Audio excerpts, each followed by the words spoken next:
the Javits Center, and we are hyped. Oh, and we have a Game 7. We do have a Game 7. Could you hold on for a second, please? I thought this was New York City. What's up, everybody? What the hell is up? I ain't get up here to hear y'all timid. I want to hear some noise up in this piece. And bring that energy, right? Let's go. Yes, sir. All right, What's Will, up? you're warmed up. Get up. Gil, you caught a flight to be here. We appreciate you. How we feeling, gentlemen? Feel ready to spar. Yeah? Ready to spar. Oh, because your boys showed up. Yeah. There we go. All right, let's get it started. We've been doing this for a long time. For a while now, You yeah. know exactly where we're starting. What went down last night? NBA Finals, big blowout at Naptown. The Pacers keep their title hopes alive with a 108-91 Game 6 win, and it wasn't ever close. We now get our first Finals Game 7 since 2016. Here's Tyrese Haliburton after gutting it out with that calf. I just look at it as, I want to be out there to compete with my brothers. These are guys that I'm willing to go to war with. And we've had such a special year, and we have a special bond as a group. And, I think I beat myself up if I didn't give it a chance, I just wanted to be out there and fight, and just had to have an honest conversation with Coach that, if I didn't look like myself and, was hurting the team, sit me down. That's obviously I want to be on the floor, but I want to win, more than anything. Stephen A. Yeah. You gave him love last night on halftime. What do we I saw have it. to say about Hali now after last night? I was very proud of him, to be quite honest with you. And listen, you knew he was going to be out there because it's the finals, and you gotta go out there on one leg. You're gonna try to do it. I didn't expect him to be nearly as effective. I think Rick Carlisle pulled the okie doke on all of us. I mean, he did not look like a dude with a strained calf at all.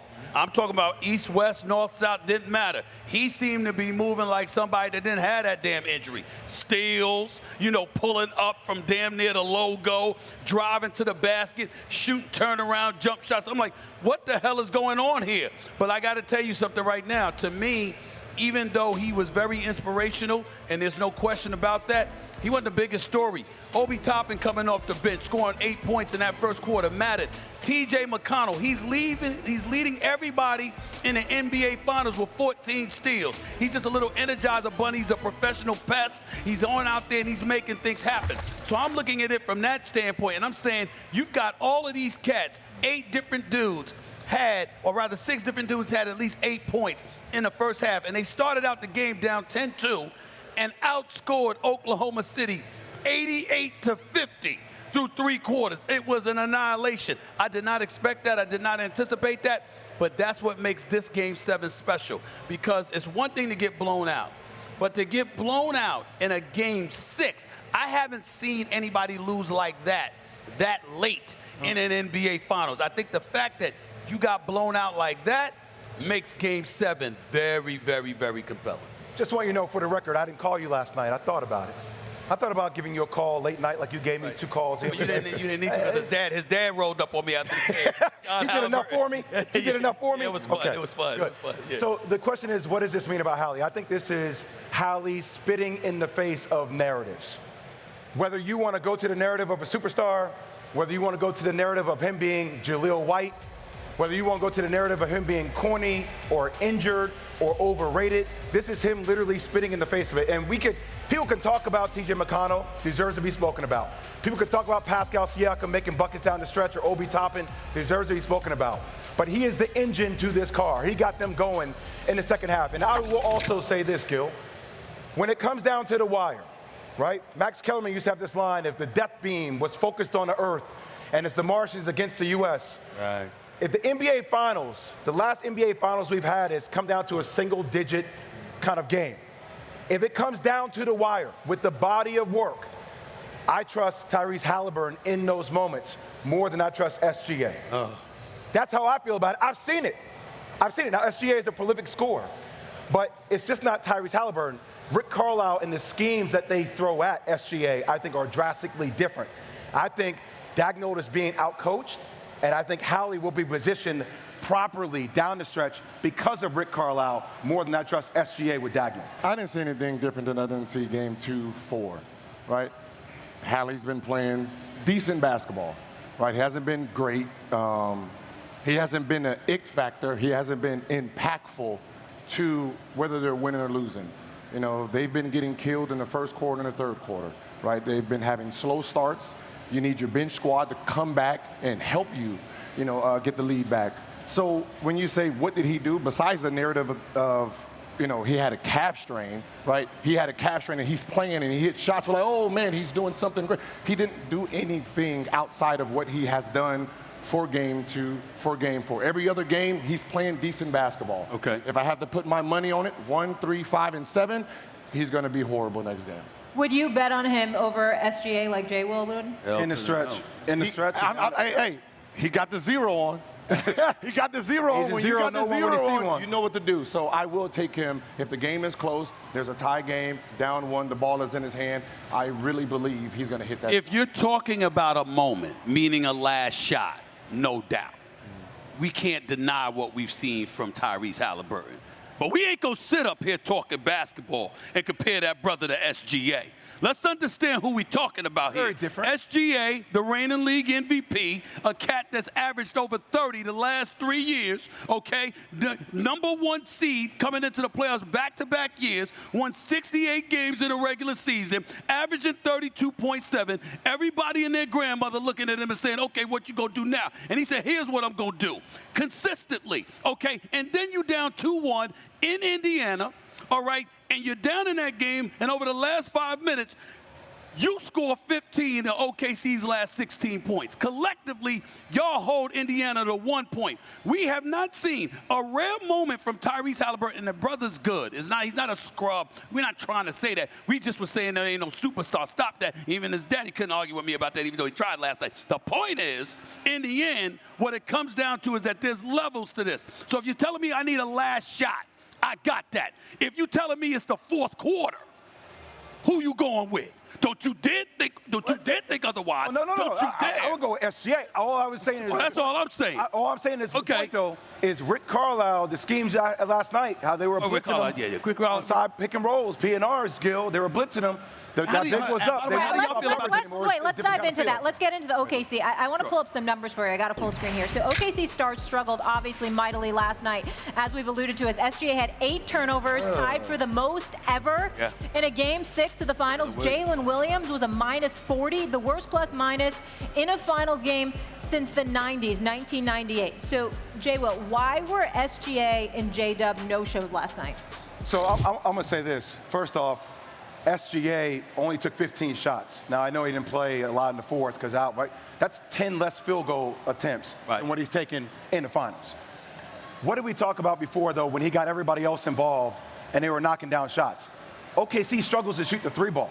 So when they're not making threes at a high clip, and then you have Indiana that's making threes at a high clip. 1 for 11 at the half. Right? And also when they turn the ball over, they allow to go downhill. Indiana's a different team. But I'm going to take it a different way. Why did Dagnall go to a smaller lineup? No reason. In the beginning of the third. What the hell are we doing? Why are we trying to play the style of basketball Indiana wants to play? Right. To take care of the play your style that's gotten you there. So I'm going to put a little bit more of that on coaching. And in fact, spacing, not knocking down shots, the adjustments that are not made for the likes of SGA. I'm not taking anything away from Indiana's defense. Their defense was great. But that's coaching. That's technique. Well, I will say this to you. I didn't view them as not showing up because in the first half, SGA and J-Dub were doing their thing, and then you looked around and nobody else had shown up for them. And then Indiana makes their run, and they put their onslaught on, and there's nothing you can do about it. Then you have to take into account, this is what this Game 7 is going to have us all thinking about. Dagnall, before a game was played, you changed the start lineup. You won 68 games during the regular season. You came into the finals 80-18, and before anything happened, you changed your starting lineup. So Rick Carlisle was already in his head. So if you were in his head before the series began in Game 1, why the hell am I going to think that he's not in your head come Game 7, especially when you started out the way that you did in terms of changing your lineup in this particular game? I don't like it. Secondly, they got to hit some shots, there's no doubt, but they hang their hat on defense. Where's your defense? You got to be able to shut somebody down. And I don't think they were doing that. Indiana was running them out of there. Go ahead, Bill. As much as they was running, they only scored 108 points. Okay. They shot 41% from the field. So they didn't do anything that stands out, right? They were up 22 at the half, though. The second quarter got away. It was the second quarter. Okay. The game was over in the second quarter. Right. And that's just adjustments, right? It's a chess game. It's a game of runs, and they wasn't running, right? OKC just didn't hit shots, right? When you're talking about a scheming system on SGA, for them to be successful, those guys got to hit those shots, right? Chet played horrible. Yes. Right? When Chet plays well, they're unstoppable. Right? Dort didn't hit shots, right? You need those guys to spread the floor, so it's an honest defensive matchup. Because at the end of the day, when SGA drives, you have to collapse. You literally have to bring everybody in, and those shots are easy. They're getting wide open, easy shots. I've never seen it like that before, but they wasn't making it last night. We're talking about a game 7. I'm not worried about game 7. In terms of what? I'm not worrying about game 7. We're making shots from the outside. So it's going to be tight? Both teams played great at home. Okay. Oh, everybody loves home. You don't think it's going to be tight? Indiana's play better on the road. Not in OKC. Yeah, but I mean, They've been blown out in OKC. Let's look forward right now to Game 7 because it's the best 2 words in sports, right? And that's where we're headed. The Thunder have been better at home this postseason, as the guys just mentioned. They posted a 10-2 record while recording a 5-5 record on the road after last night's defeat to the Pacers in Indiana. So, Gil, with that being said, the Thunder 8.5-point favorites right now. Who do you think has the edge in Game 7? OKC. You know, how they've been playing at home versus this team. Like, we can talk about how Indiana looked in the fourth quarter in game 1, but before that, they wasn't even on the same planet. They were getting their butts beat off. Game 1, game 2, with game 5, right? It hasn't been a great outing for Pacers in that building. So when you're talking about going back to game 7, OKC has the advantage.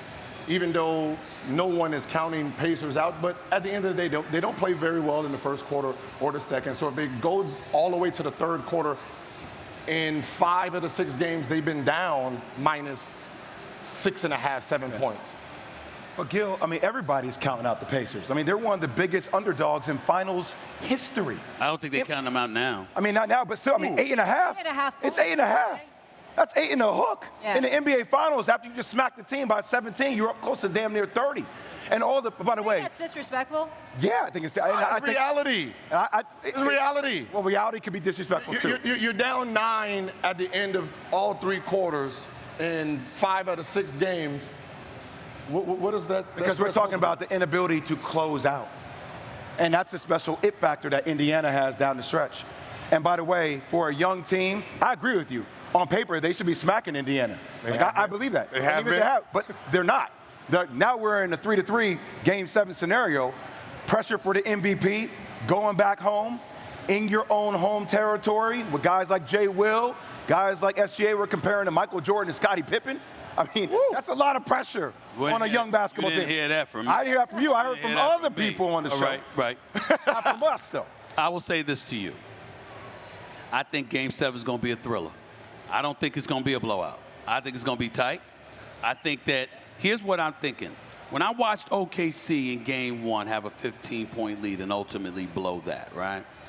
I watched them throughout the playoffs, and there are times when they just lag offensively. They can't seem to get anything going, but they know how to neutralize you defensively. Indiana, to me, with Rick Carlisle, I have faith that he'll figure out a way to produce enough offense where it gets tight, the fourth quarter's here. I think this is one of those situations, ladies and gentlemen, where it's going to come down to the ball in SGA's hands and the Haliburtons of the world, or whomever you want to pick. The point is, I think it's going to be close in the fourth quarter. I'm not saying that OKC's not going to pull away because I still believe in them, but I think come fourth quarter time, midway through the fourth quarter, we're going to be within 5 points of one another. It's going to come down to the wire, and we're going to find, and cats are going to get tested. And then when you take into account that you're relatively young and it's a Game 7, you know, y'all know this better than me. Palms get sweaty, stuff gets tight.